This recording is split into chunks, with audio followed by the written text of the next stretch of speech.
Welcome, today in front of me Samsung Galaxy M13 and I'll show you how to customize quick launch on this device. So first let's just check that by double press the power key button we can activate camera application right now.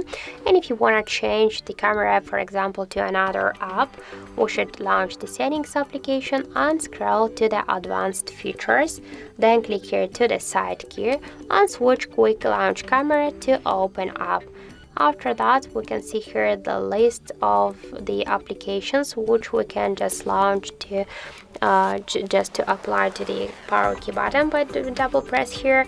For example, let's use the Google Maps, or just we can launch the Gmail app, for example.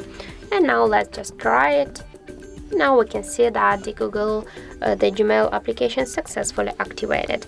If you want to change, you can just click here on this settings icon and you can select the, for example, the torch. So now by double press to the torch, to the power key button, we can activate the flashlight. And just to turn it off, click twice again on the power key. So that's it. That's how to customize quick launch on our Samsung Galaxy device. Thank you for watching, and if you find this video helpful, don't forget to leave a like, comment and to subscribe our channel.